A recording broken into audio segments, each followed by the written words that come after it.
Yuga is a very diversified age where everyone is quarreling with everyone, and it's very difficult to build healthy community in Kali Yuga because of the influence of the time.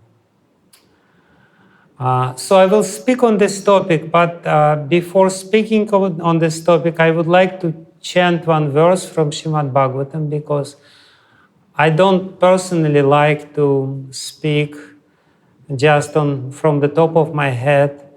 We should always quote scriptures and base our presentation on scriptures. Srila Prabhupada was very strict about this.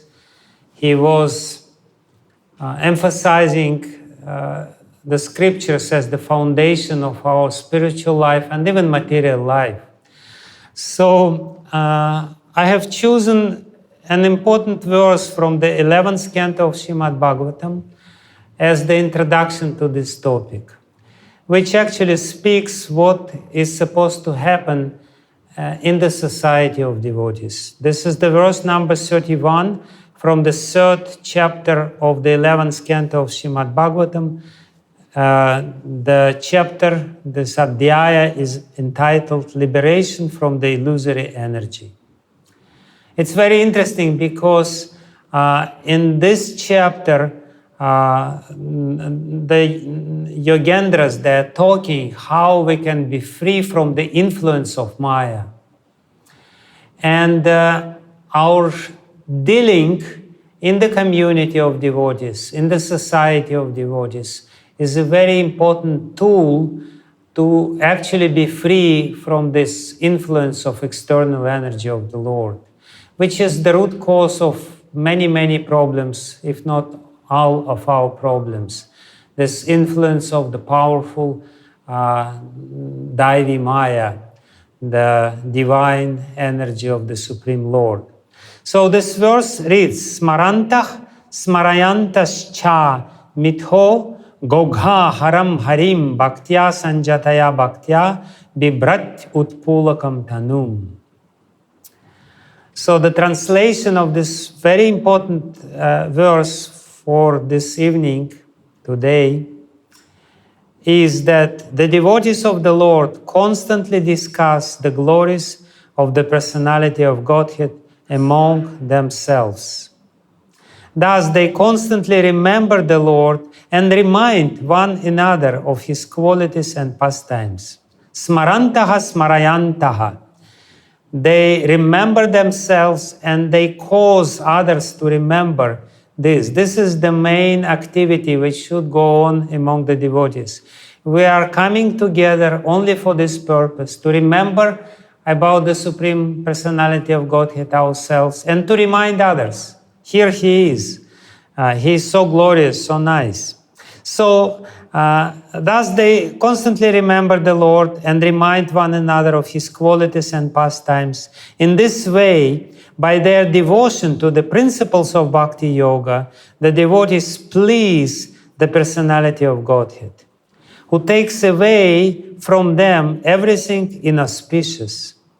Being purified of all impediments, the devotees awaken to pure love of Godhead, and thus, even within this world, their spiritualized bodies exhibit symptoms of transcendental ecstasy, such as standing of the bodily hairs on end. Basically, Kavi Yogendra here, he says that the purpose of Vaishnava communities is to remind each other about the Lord, to inspire each other to remember the Lord, to inspire each other to serve the Lord by chanting his holy name, chanting his pastimes. And by this we please the Lord. And when the Lord is pleased, he takes away our sinful activities, he takes away our karma. And when our hearts are purified by his involvement, by his gracious act of purifying our hearts from sinful activities, then we will experience real ecstasy, the real ananda, bliss of devotional service. So there is a little purport which I will read, and then we'll speak about the topic which I was asked to speak about. The word agha-ogha-haram is very significant in this verse. Agha refers to that which is inauspicious or sinful. Actually, it's very interesting. This word in Sanskrit is very significant. Agha comes from the Sanskrit dhatu, han. And han means kill. So agha means basically something which is not destructible. Han means to distract. Agha means something which cannot be destroyed. So it's very significantly that this word is used here. Agha or sin creates such deep impression within our mind, then it's very difficult to get rid of this impression. We enter into some illicit relationship, we do some, some drugs or whatever, we do some sinful activities. It leaves such a lasting and deep impression in our consciousness that it's very difficult to destroy this impression. And therefore, people are constantly rotating in this world of samsara, in this world of birth and death, punarjanma, punarmrityu, punarjanma, punarmrityu, because they're driven by karma, and karma is difficult to get rid of. That's what the word agha signifies. Agha means the sin which is difficult to destroy. So agha refers to that which is inauspicious or sinful. The living entity is actually Satchitananda Vigraha, or eternal, full of bliss and knowledge. But by neglecting his eternal relationship with Krishna, the Supreme Personality of Godhead, he commits sinful activities and undergoes the inauspicious results in the form of material suffering. The chain of sinful reaction is called ogha, or a relentless wave of suffering. Agha-ogha-haram harim, Krishna is agha-ogha-haram harim. He takes away the sinful reactions of his devotees, who are thus entitled to experience the inconceivable bliss of the kingdom of God, even while remaining in this world. The words bhaktyā, sañjātayā, bhaktyā indicate that there are two divisions of bhakti-yoga, sadhana bhakti and raganuga bhakti. Srila Prabhupada has elaborately explained in his book, The Nectar of Devotion, the progress of the devotee from sadhana bhakti, or the execution of regulative principles, to raganuga bhakti, or service executed in love of Godhead. According to Srila Bhaktisiddhanta Saraswati, a liberated soul is always enthusiastic due to the appearance of transcendental ecstasy within this body. Thus, he always aspires to remain overwhelmed in chanting the glories of the Personality of Godhead, Harim. So, Namo Vishnu Padaya Krishna Prishtaya Bhutale Srimate Bhaktivedanta Swami Niti Namine Namaste Saraswati Devi Gauravani Pracharine Nirvishesha Shunyavadi Paschatya Desha Tarine Shri Krishna Chaitanya Prabhu Nityananda Shri Advaita Gadadhara Srivasadi Gaura Bhakta Vrinda Hare Krishna Krishna Krishna Hare Hare Hare Rama Rama Rama Hare Hare Yantah Pravishya Mama Vachim Imam Prasuptam Sanjivayata Kila Shakti Darak Svadhamna Anyamscha Hasta Charana Shravana Vagadim Pranannamo Bhagavate Purushaya Tubhyam.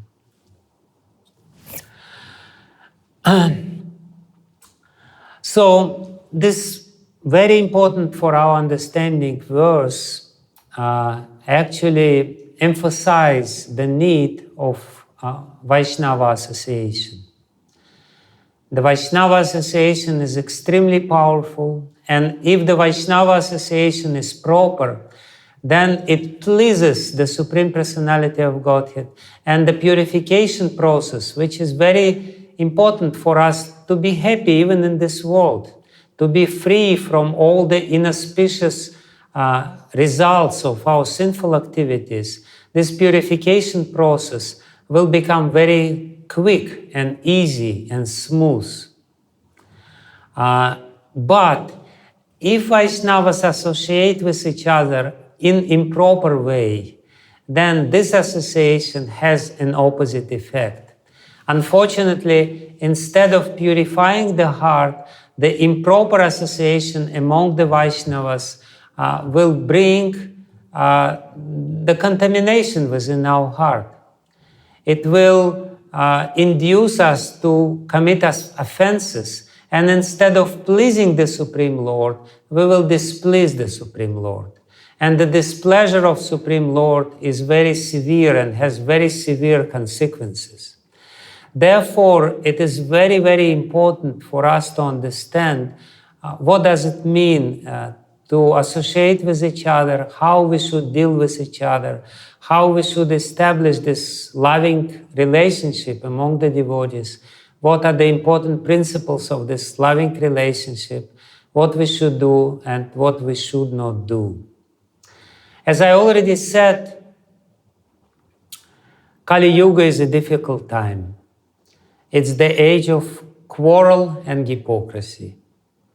And because everyone is very much disturbed in the mind, always agitated in the mind, always wants to enjoy, the association between people becomes very, very difficult.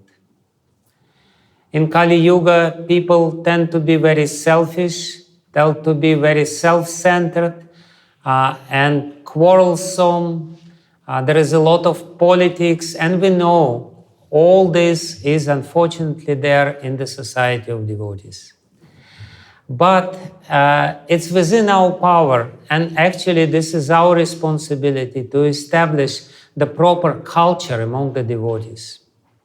What happens, the main reason why the communities of devotees become ridden by all these problems is that we import the culture of Kali Yuga within the society of devotees.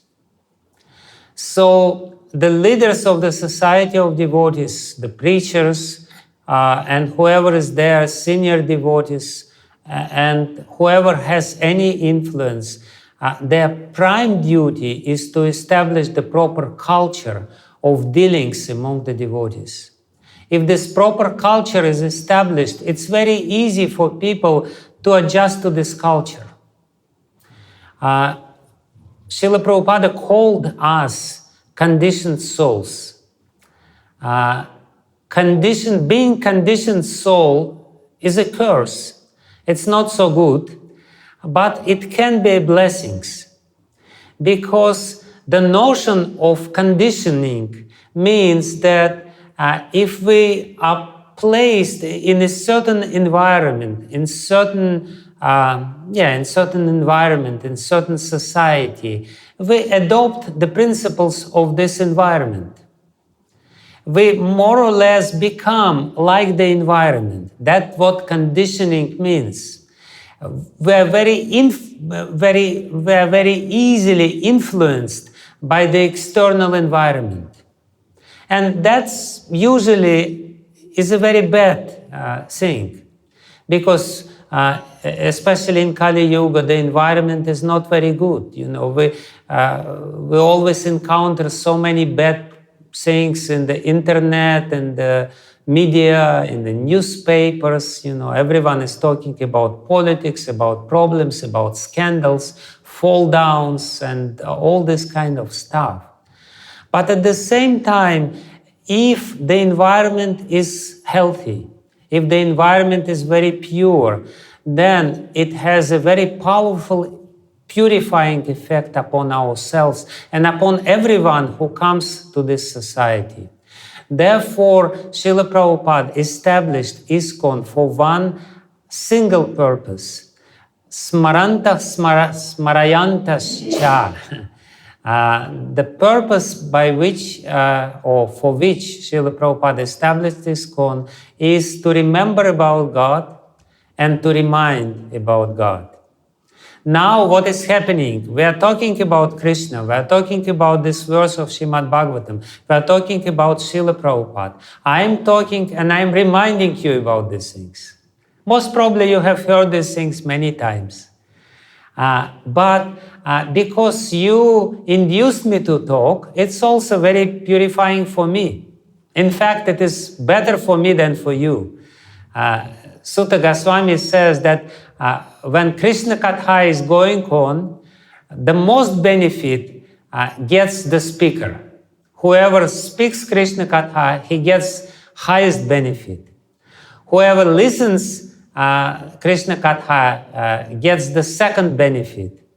And even the passerbys, those who are casual people, they are just accidentally happen to be in the place where Krishna Katha is going on, they will also get some benefit of Krishna Katha. So this is the purpose of our community. Whenever we come together, we should not speak about politics, we should not speak about gossip, we should not speak about fall downs, we should only speak about Krishna. And we should remind ourselves and remind others and inspire others to do this. And by this way, we will purify our heart very quickly, because Krishna will be very pleased. And very soon we will experience ecstasy. You know, if by the end of this lecture, everyone has utpulakāṁ sharira, has roma harsha, all the bodily hair standing on end, then this lecture is real success. But even if it doesn't happen immediately, still we should do it, because we know how nice it is. So the first principle of Vaishnava society, of Vaishnava community, of healthy Vaishnava community, is that it is centered around Harikatha, around Krishna Katha, around Srimad Bhagavatam and Bhagavad Gita. So that's the first principle. We may put something else in the center, like sometimes when there is a temple, the temple deities are placed in the center. That's good, but this is not as powerful as Krishna Katha, because you know, we are being conditioned souls. Sometimes we see the deities and we are very inspired. We cry and we are, you know, but sometimes we come and we're not inspired. We don't really relate to the Lord in a proper way. But when we speak Krishna Katha, and when the Krishna Katha goes on, and if Krishna Katha is good, it inevitably inspires everyone. You know, I remember it was a very funny story in my life. In the very beginning, when I started giving lectures, I became very interested in Ayurveda, and I'm still interested in Ayurveda. And I gave many years back in the beginning of 90s, seminar on Ayurveda. And devotees like this seminar on Ayurveda, on the principles of Ayurveda. You know, we're in Kerala, and Kerala is the capital of Ayurveda. But I noticed myself that I'm not inspired to speak on this topic. And I never spoke on this topic again. Because, you know, I noticed that the feeling is different. When you speak about Krishna, some powerful energy possesses you. You become very inspired inevitably whenever you speak about something which is related to Krishna. So Krishna Katha is very powerful. In the second chapter of the first canto of Srimad Bhagavatam, Sutta Goswami says, Shrinvatam Svakatha Krishna Punya Shravana Kirtana. In fact, this Punya Shravana Kirtana is one of the 1,000 names of Lord Vishnu. In Vishnu Sahasranam, this name is there, Punya Shravana Kirtana. Speaking about the Lord, hearing about the Lord, glorifying the Lord is Punya itself. It's purifying, it gives you a lot of pious credits, it's completely overwhelming experience. So this is the first and the most important principle.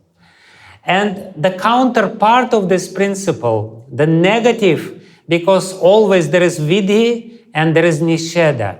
This is the rule. If you establish some vidhi, something which you should do, you should also establish nisheda, something which is prohibited.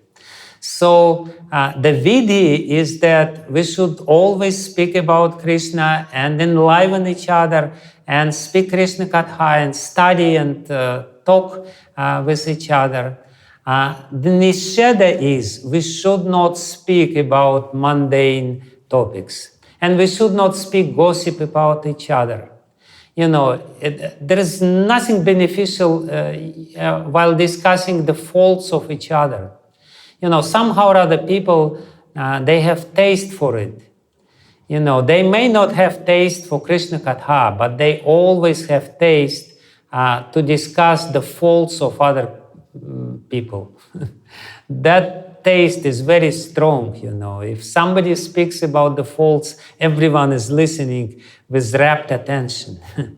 But this is not good because this is not purifying, and Krishna doesn't like it. By meditating on the faults of other people, by speaking about the faults and meditating on the faults of other people, we actually invite these faults within our heart. We actually contaminate our heart by the meditation process and we are prone to all these faults. We're only reinforcing our nature, which is prone to all these faults. So that should be strictly prohibited. Once I heard a lecture, and the lecturer, actually it was His Holiness Srila Radhanath Maharaj, he said, if somebody speaks gossip to you, if somebody is trying, if somebody is inviting you and saying, you know what, he did this and she did that, and they fell down and this and that and that. You should say to such person, Prabhu, you're very advanced and you're very elevated. And I am not so elevated. I cannot hear this. Please excuse me. Please forgive me.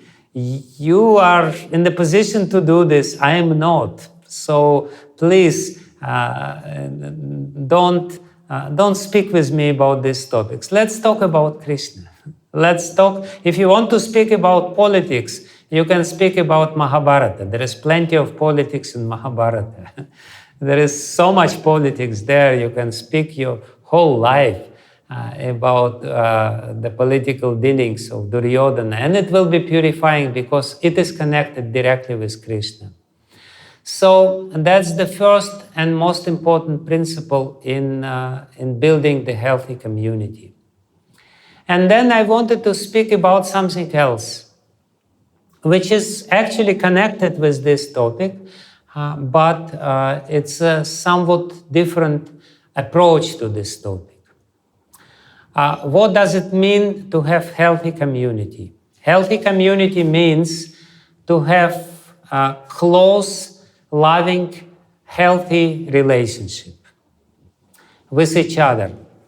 When there is no relationship, even if there is no bad relationship, but the relationship are very distant, then it's not healthy community. Community means relationship.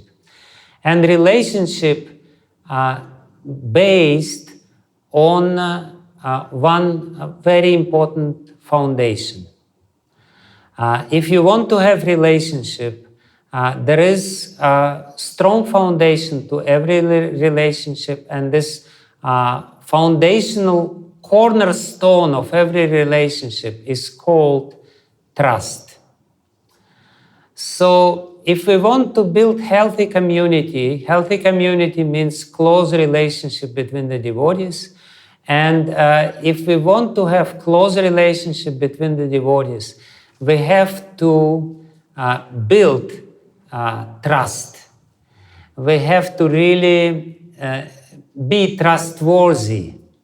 We all want close relationship. Sometimes we become angry with people that they don't want to enter into some close relationship with us we're wondering why people don't want to have close relationship with us.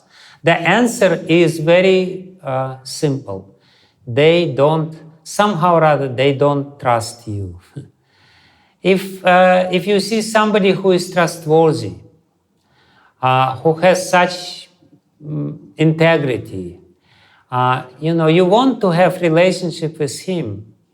You immediately develop some relationship with him. And if we have this close relationship with people, the Krishna Katha or Hari Katha becomes very powerful. If there is no relationship, like I'm talking with you and I'm trying my best, but because I don't know you, because I don't have so much relationship, I have little relationship with Prashop Prabhu, and I'm very grateful to him. And actually, because I have little relationship with him, I'm speaking to you. Because I'm very grateful to him and for his help and for his service. And because in these dealings which I have with him, I develop some trust with him, the relationship is possible. So what I want to say is that if we want to have healthy community and strong community, powerful community, which actually will attract many more people within its folds, we need to work on this subject matter of trust.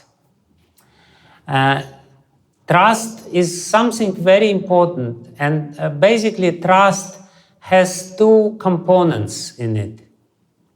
There are two main ingredients which build trust. First ingredient, why I trust somebody and don't trust somebody else. And every one of you probably has some people whom you trust and some people whom you don't trust, whom you mistrust. Even within the society of devotees, our society may be not so big yet, although it's growing very quickly because so many books are being distributed. And why we trust somebody, why we don't trust somebody else, and why we trust Srila Prabhupada. If we look in what Srila Prabhupada did, we can see that the key of success of Srila Prabhupada was because people trusted him. And because people trusted him, people wanted to enter into relationship with him, and people, joined his society, people believed his words, people started following him. He was so powerful, he was speaking so powerfully. Why his speech had such an effect?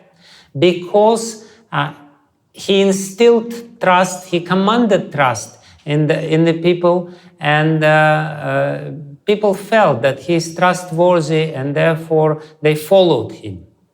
So let's examine what was the key of success for Srila Prabhupada. Why he was successful? Because every one of us wants to be successful. We want to be successful in our little... Okay, so two ingredients, two components of trust. One is character, and another one is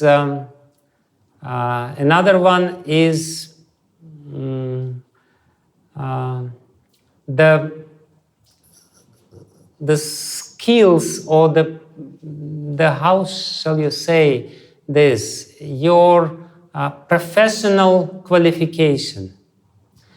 If you want to do an operation, surgery with a doctor, so the first thing which you will ask whether he has a character, whether he is, kind, loving person, what is his motivations, and then you also need to know about his professional credentials. What is his experience? How skillful he is? What are his results? So this is two components of trust, and Prabhupada exhibited this very powerfully. He was integrity personified. It is said in Subhashitas that sadhu is somebody who speaks, thinks, and does, and this is all ekam. Whatever he speaks, he thinks the same. He doesn't think one thing and speaks another thing and does something else. Integrity means that you're one in your thought process, in your speech process, and in your actions. And it is said that asadu, those people who are crooked, who are not really worthy of trust, they think about something else, speak about something else, and act differently. So first thing which we should actually do, if we want to establish trust in our community, we should become trustworthy ourselves. And it basically means that we should speak and think and act very consistently. Like we're speaking about Krishna consciousness, and Krishna consciousness means that we are, we're practicing, we have some sadhana. If you want to be trustworthy, you have to follow strictly your sadhana. And then you will trust yourself. The trust starts from trusting yourself. If we always break our promise, if we don't chant properly, if you somehow rather break regulative principles, you cannot respect yourself even. You don't feel that you're trustworthy yourself, and therefore people will also feel it. And if the community is consisting from such people, it can never be a good community. Good community is the community where the leaders establish this principle, the principle of integrity. We should speak, act, and think in congruent way, in the way which is harmonious with each other. We should try to think in a very beneficial way according to principles of Krishna consciousness. Not only speak good things, because if we think something bad, sooner or later it will come out from our mouths, and it will manifest as an offense. So the first thing which we should do is to work on our own character and motivations. The most important ingredient of trust is that you have the proper character. It basically means you're a kind person, you're a very honest person, you're a very open person, you're not trying to cheat others. And the second part of it is motivation. Motivation is very important. If you deal with other people, especially with the devotees, we should be very careful. We should not deal with other devotees in a selfish manner. We should try to help them sincerely, whatever it means.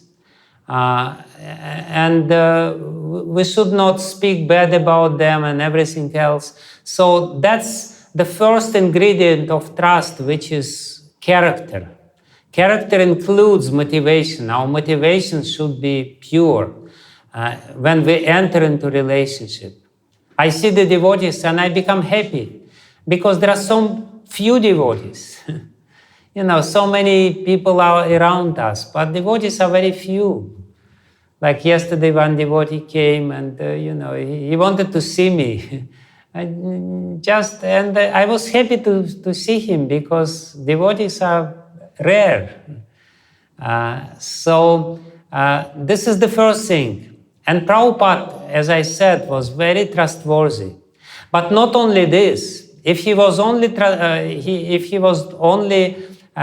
somebody only has good character and good motivations, it's not enough to trust him.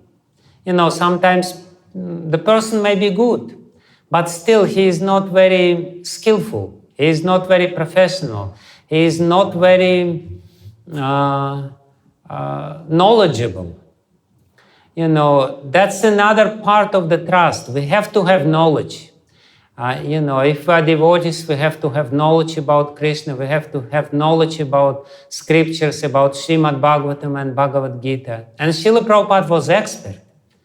The other component of trust is this expertise. And Prabhupada said actually that this is one of the qualities of a devotee. Among 26 qualities of a devotee, one is daksha. Daksha means expert. Expert in everything which he is doing. And basically it means that we have to be very expert in our professional life, because when people are expert in professional life, it also creates trust. If somebody is very successful, naturally other people will trust him because they know he's a substantial person. He knows what he is doing. Like before me speaking to you, one devotee introduced me and he spoke about me. Why did he do this? He didn't have to do it. I could just start speaking to you. But he introduced myself and spoke about my credentials or whatever to build some trust. Because when you have some trust to the speaker, you will be more inclined to hear him. You will hear him more attentively with more, care, and ultimately it will be more beneficial. Therefore, the introduction was there. I may not be, up to the mark of this introduction, but still, introduction is necessary because it's a part of relationship. You want to know who is in front of you. If somebody is very professional, you will hear him very carefully and very attentively because, he proved that he is a substantial person, that he knows what he is doing. In the same way, Prabhupada. It's very interesting. Prabhupada, he started very small, but he always thought big, even when he started his ISKCON, International Society for Krishna Consciousness, devotees, they were wondering, what does he mean by saying International Society for Krishna Consciousness? At that time, there was only one little storefront in the 2nd Avenue. There was no question of international society. There were maybe, 20, 30 people coming to this storefront, totally non-committed. But Prabhupada already there said International Society for Krishna Consciousness. What happened, what I want to say is that from this small beginning, Prabhupada very quickly became very big. Why did he become big? Because of his followers. First followers joined. They developed very trustful and close relationship with Srila Prabhupada. They were convinced. And they were able to convince other people about glories of Srila Prabhupada. This is how it works. If you have some trust in somebody, you will talk about this person. You will try to introduce him to other people. You will say, look, this person is very amazing because you can trust him, you can believe him. He speaks something very powerful. Srila Niranjan Maharaj, one of Prabhupada's disciple, recently I heard him speaking about the atmosphere in ISKCON at that time. He said that devotees would go out doing some service, sankirtan or whatever, harinam, and then they would come back to the temple, and in the temple there was only one topic. It was Prabhupada Katha. They would speak about Prabhupada, what they heard from the lecture, or what they heard some stories from other devotees, and how Prabhupada is wonderful. So what I want to say is that, Prabhupada started very small, from the very small circle, but it became very big, very quickly, because Prabhupada instilled trust. Why he instilled trust? Because of these two important ingredients: the character and his expertise, his professionalism, his knowledge, his skills, how he was speaking, how he was dealing with other people. I recently read a book of Mukunda Maharaj, one of the very first devotees who was very instrumental actually in incorporating ISKCON and helping Srila Prabhupada in establishing ISKCON. So he tells a little story which is funny and very interesting. At that time there was no money. Prabhupada maybe had, handful of people who kind of, were related with him, and they were all hippies. They didn't have any extra money. There was very little money, very little. And then there was this monumental move, actually historical move, when they found this storefront on the 2nd Avenue, which has become the first Hare Krishna temple. Before, Srila Prabhupada was living in some loft, in some apartment, and it was quite disastrous. He was giving lectures there, but actually there was a need to rent some place. But the problem, they found a place, and they only needed $180 to pay in advance, but they didn't have $180. Now every brahmachari has more than $180. But at that time, the whole society didn't have that much money. And on the top of this, this storefront and the little apartment for Srila Prabhupada, which they wanted to rent, didn't have electricity connection because they were vacant for some time. To connect it to the electricity, you needed to pay some money extra in advance. Actually, exactly the same amount of money which you have to pay for monthly rent, you have to pay to the company, electricity company, as whatever. There was a rule. So it was a very difficult problem. They had to pay the rent. That they somehow rather found. But on the top of it, they have to pay $180 to the electricity company to be connected with the electricity. So Prabhupada found out about it, and he said to Mukunda, to one of his first disciples, he said, you go to electricity company and you tell that we are a non-profit organization, and let them give us electricity for free without any deposit. And Mukunda goes to the electricity company, it's America, and he just, he speaks with the person, and the person says, there's no way. There's absolutely no way. You have to pay deposit. Only in this way we will connect you with the electricity. It's a strict rule. You go back. And Mukunda goes back to Srila Prabhupada and he says, Prabhupada, I cannot do anything. We have to somehow or other find $180 for this deposit. And Prabhupada says, okay, I will go myself. And Mukunda Maharaj writes in this book, he said, next day Prabhupada went to this electricity company himself, and in a few minutes he made the deal. No payment whatsoever.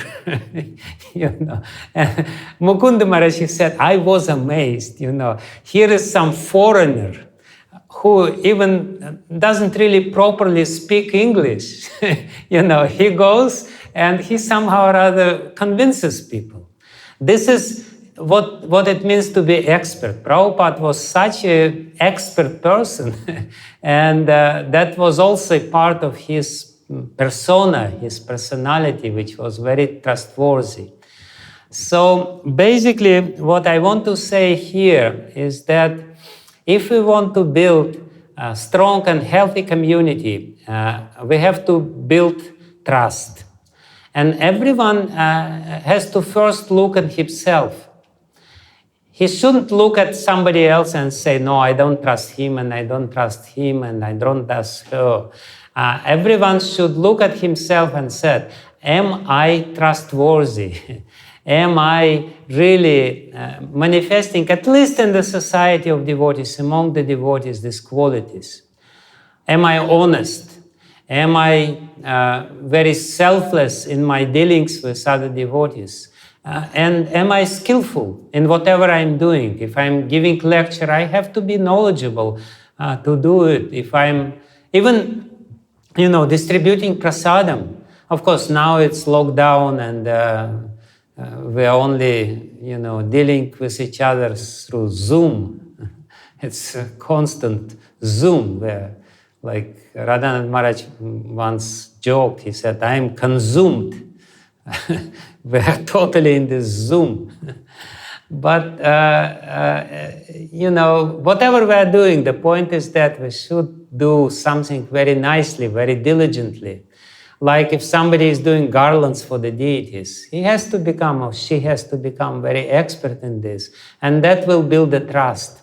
And if everyone in the society, if this notion of character and trust is very firmly established in the society of devotees, the atmosphere will become very beautiful.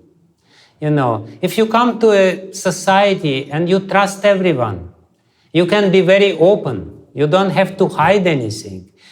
You know that these people will support you. You know that these people will always help you. Then you become very relaxed and you become very enthusiastic, and you will do a lot of things to benefit this society, because you will be devoted to this society. You will be devoted to this cause.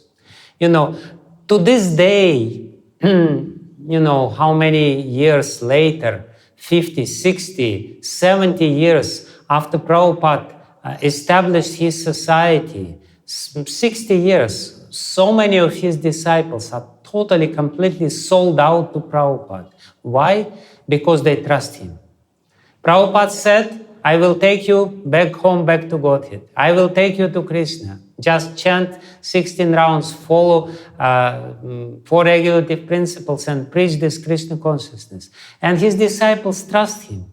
His disciples believe him, and they want to glorify Srila Prabhupada by making his society very strong and beautiful. As it is said here, a very important point, when the devotees get together and when they're dealing with each other properly, when they speak Krishna Katha with each other, and when they enter into this loving relationship with each other, this is very pleasing to Krishna. And because it is very pleasing to Krishna, Krishna, being pleased with us, will purify our hearts from all of the sinful tendencies, all these sins which we committed. And we will very soon experience the wonderful results of devotional service. That's basically what I wanted to say. Little bit, this is a little introduction, as I said. It's a very big topic. But, I thought I will speak about some basics, some fundamental principles. So we spoke with you about these 2 main rules, vidya and nisheda, that the foundation of our dealings with each other should be Krishna Katha, and we should not degrade ourselves by discussing the faults of other people, especially other devotees. And we should also try to establish trusting relationship, and to establish trusting relationship, you should start from yourself, examining how trustworthy you are, how selfless you are in dealing with other devotees. Then it will be very easy, and the ISKCON Cochin will be the best community in the whole of ISKCON. And so many people will join, and so many preachers will want to come and to preach to all of you. So I sincerely, from the bottom of my heart, thank you, and wish you all success in your devotional service. It's very important, especially in this day and age when, Kali Yuga is so strong and people are so divided. and so quickly forgetting. Of course, now with the government of Narendra Modi, the Vedic culture is being revived again, which is beautiful, which is very good.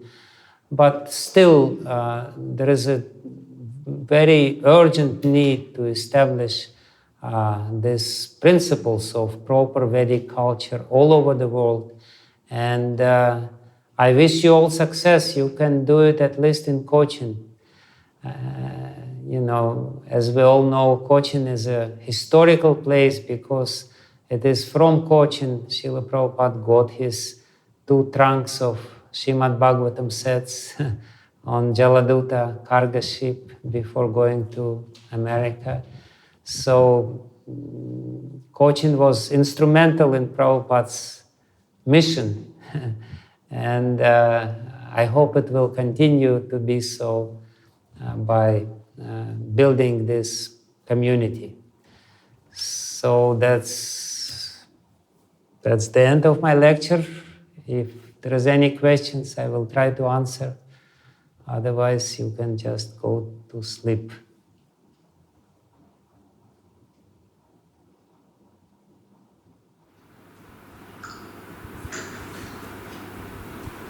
Hare Krishna, Guru Maharaj.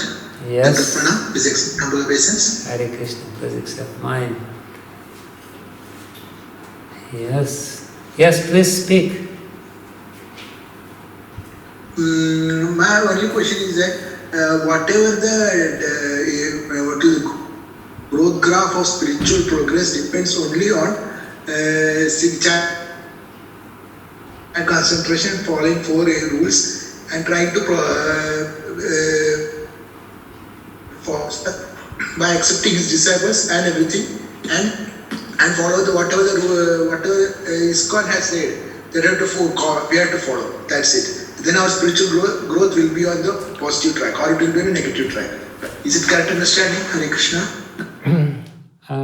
You were breaking a little bit, but your question was that our spiritual progress entirely depends on following what Prabhupada said.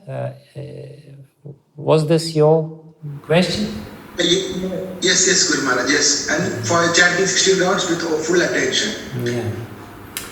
Yes, Prabhupada said that I gave you everything which is necessary, and sometimes people become a little mental or doubtful about it.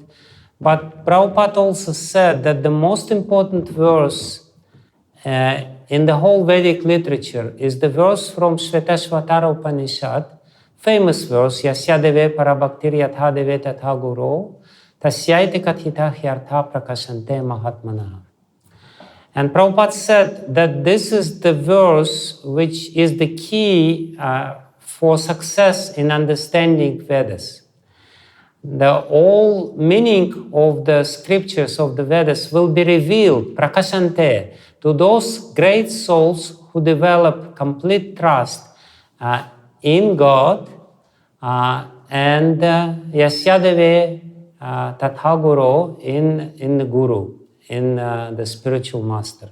And Prabhupada being the Guru, if we establish this bhakti to him, if we establish trust to him and follow him without deviations, then definitely the meaning of scriptures will be revealed to us and the success will be guaranteed. That's for sure. So this devotion to the lines of spiritual preceptors, especially such powerful spiritual preceptors as Prabhupada, is very important. It's an important spiritual principle. And we have to have trust. You know, if we don't trust Prabhupada, whom we will trust? We will be in a very difficult position if we don't trust Prabhupada and his words. So at least him we should trust.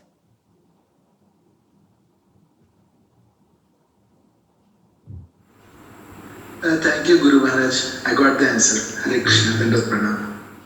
Okay. Any other questions? Any questions in the chat? No, there's no questions in the chat. No. Hare Krishna Maharaj. Yes. Yes, Hare Krishna. Please answer my most respectful obeisances. Hare Krishna Prasad. Maharaj, it was a wonderful session, Maharaj, very informative for all devotees and very essential at our point of stage, because we are in a struggling stage, so that we can build our congregation into a healthy one.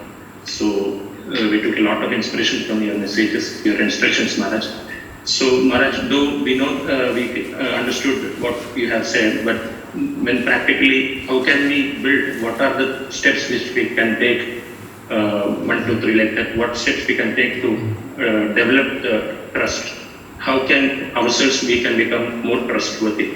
Could you please sum up a little 1 to 5 points, something in, like just like, for example, you mentioned like discussing Krishna Katha, speaking Krishna Katha, so likewise, how can we prioritize these things? Thank you. Thank you, Prasad. So, the first point of trust, to become trustworthy, is character. And the most important trait of the character of a devotee is Trinadapi Svanichinata Rorapi Sahishnuna Manina Madana Kirtaniya Sadahari. So we should work first on our character, and the character means humility, tolerance, respect to other people, and we should not depend on the respect of other people, but we should always ready to respect. So the first thing which we should always be remind ourselves, on the stage of Nishtha, this character will become our nature. But before we reach the stage of Nishtha, and Nishtha is a very elevated stage of spiritual life, we should practice this. I may not be humble, I may be a little proud, but I should practice humility, I should practice tolerance.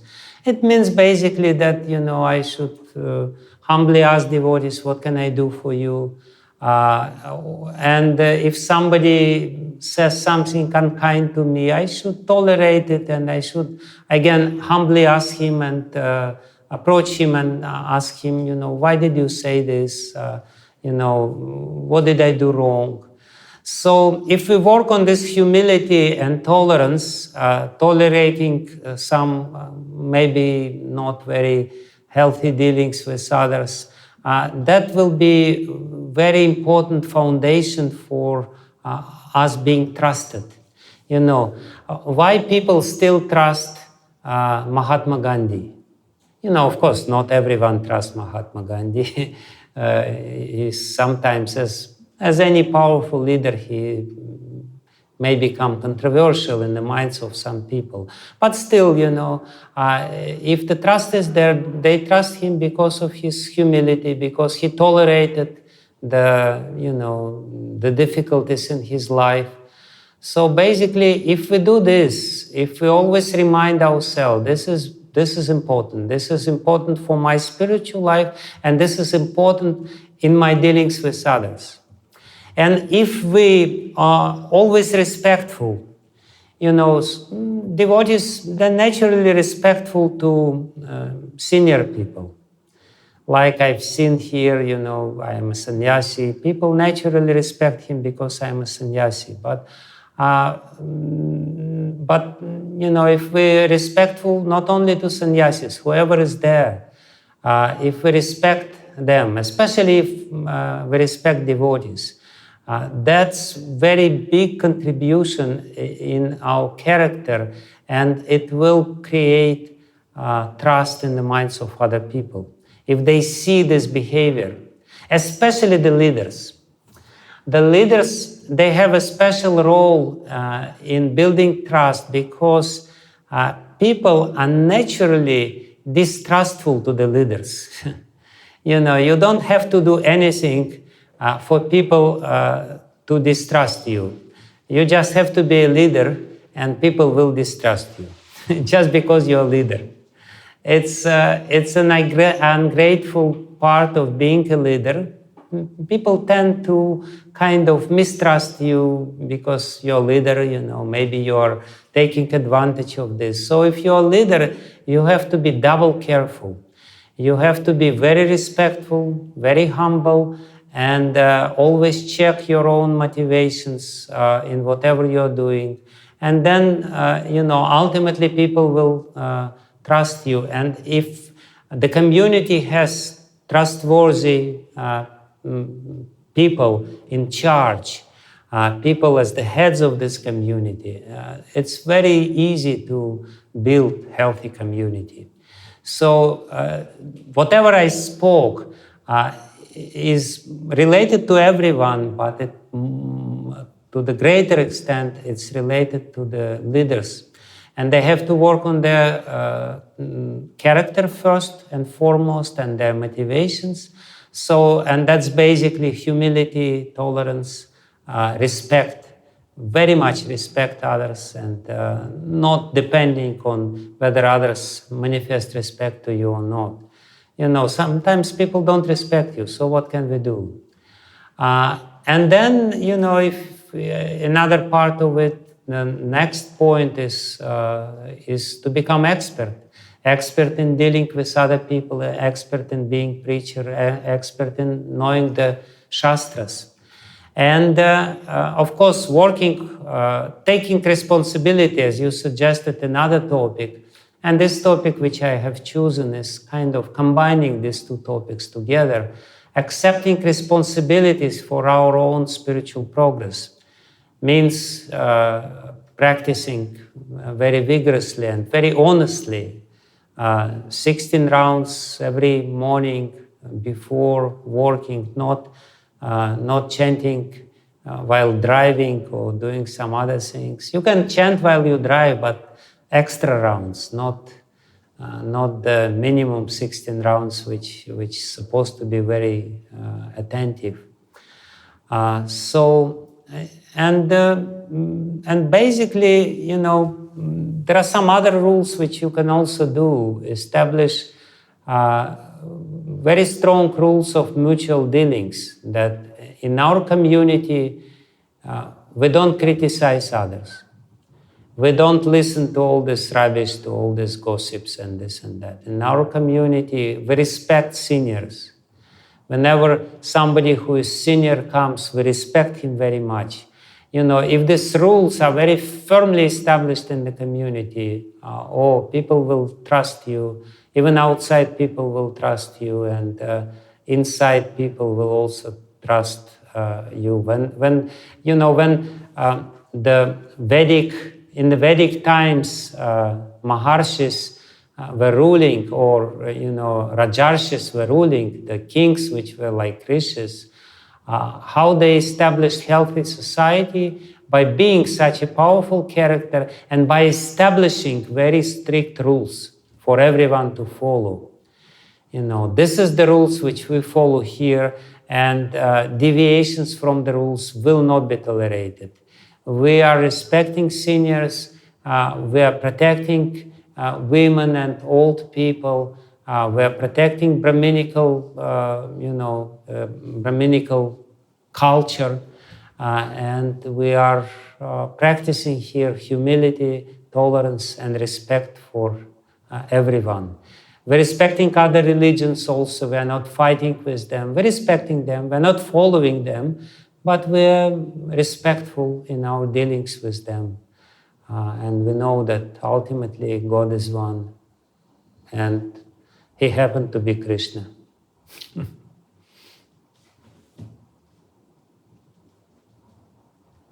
Did I answer? Thank you, Maharaj. Yeah. Yes, Maharaj. Thank you very much. That's very nice. Would like to hear from other devotees if anybody has having some questions. Hare Krishna. Maharaj, I hope you have some more time for us, maybe 5 to 10 minutes for question and answer. Yes, sure. Okay, Maharaj? Yeah, please. I'm yours. Please, if there is questions, I don't know. Hare Krishna Maharaj, Dandavat Maharaj, thank you for your wonderful session, Maharaj. Actually, I have one question, Maharaj, not directly related to this session, Maharaj. it was about like even in considering the like I'm married for last before 2 years, Maharaj. So like how to like I have heard that we have to be detached, Maharaj. Like the ghaugha have to be detached. So how to develop that aspect, Maharaj? Like even though it is internally, because in my case I am very much attached to my family members and like that, Maharaj. So how to become detached internally, Maharaj, or attached to Krishna, more attached to Krishna? Yes, see, thank you for this question. It's a difficult question, definitely. We are naturally attached to near and dear ones. But the detachment should not be developed separately from our attachment to Krishna.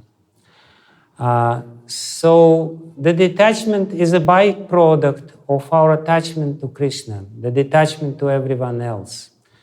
And it will be healthy detachment, not unpleasant and rough detachment. Sometimes people manifest this fanatical detachment. No, but the healthy detachment will come as a natural outcome of developing attachment to Krishna Katha and attachment to the devotees. Actually, our real family is the devotees, because we can enter very deep relationship with the devotees. So try to work on being attached to hearing Krishna Katha, to dealing with devotees. You know, we all know if we invest our heart into something, we become attached to this person. If we serve somebody, like it is a known fact that mother is usually more attached to the son who is to a child who is sick, who is not very healthy, because she serves him more. And the more she serves, the more she becomes attached. That's the universal principle. If you serve somebody, you become attached to this person.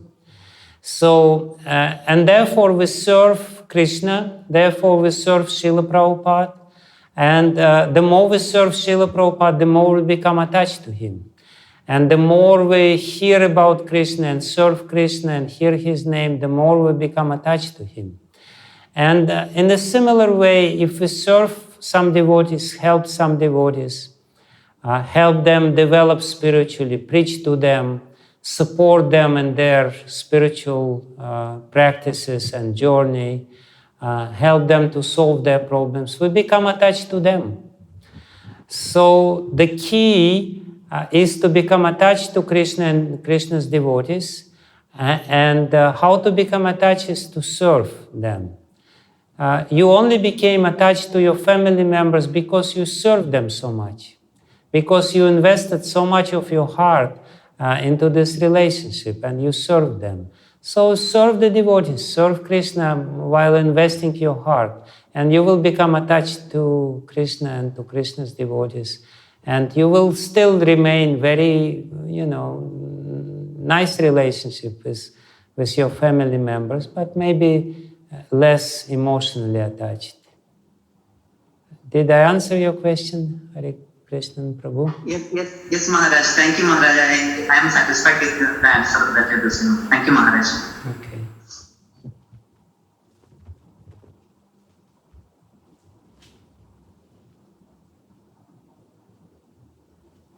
Maharaj, I have one more question, Maharaj. May I ask the question, Maharaj? Sure. Nobody else asks, so please ask. Maharaj, like, I face like, and this is a practical question, Maharaj. Like, I face, whenever we are at home, we cook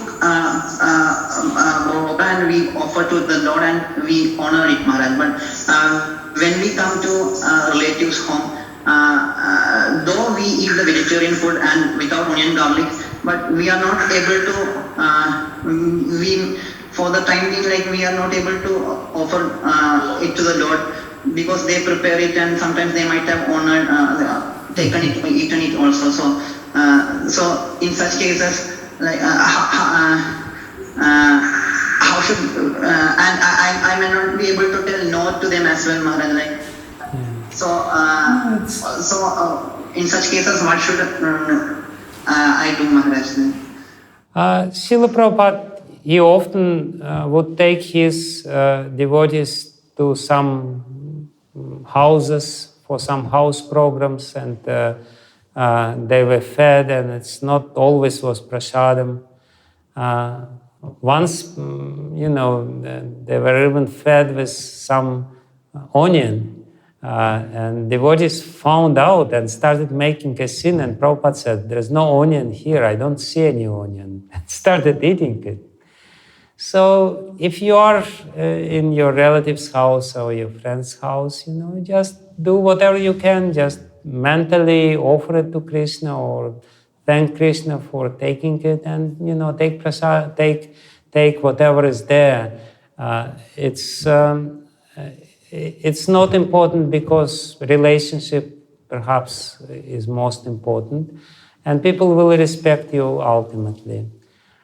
Sometimes it's possible, what can we do?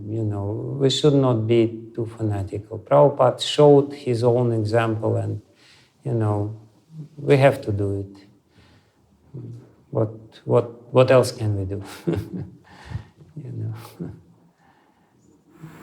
Okay, Maharaj. Thank you, Maharaj. Thank you, Maharaj. Hare Krishna Guru Maharaj. Yes. Pranam. One question. Can we continue with that Hare Krishna Prabhu itself? Can I? Yes, please. I personally have the experience regarding that. Whenever I go in office also, relatives also, so I prefer to tell them that I'm not going to consume anything until it is prasadam, or else pick a maximum, give me the fruit, something that I can consume. So is this the right way, or it's... Yeah, it really depends on your relationship.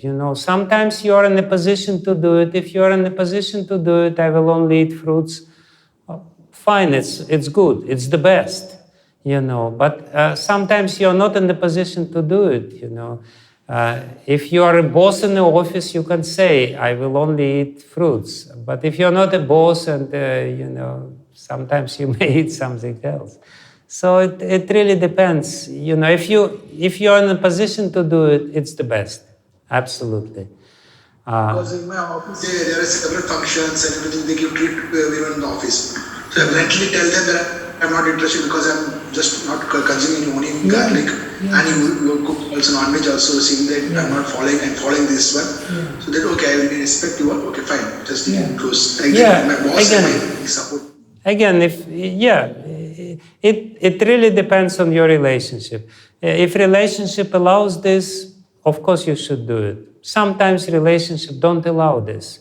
Then you have to make an exception, but it's an exception.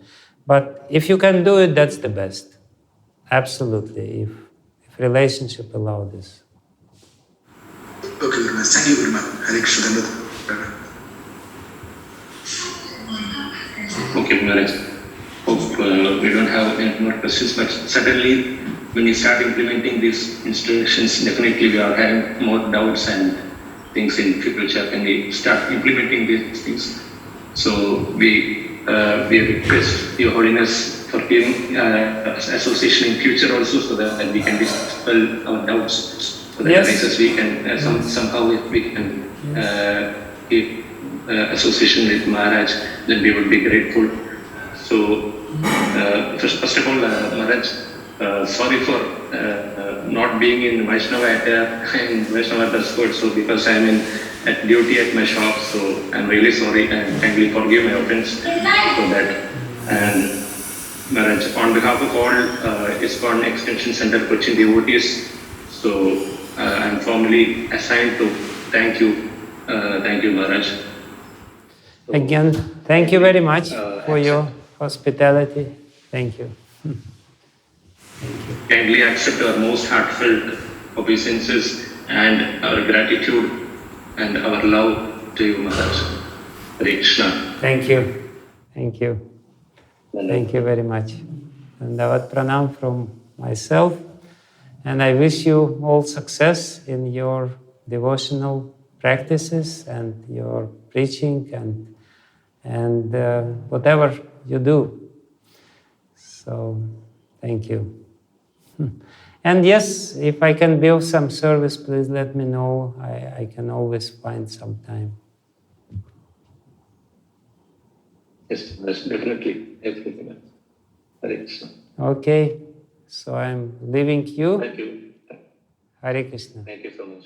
Hare Hare Krishna. Krishna.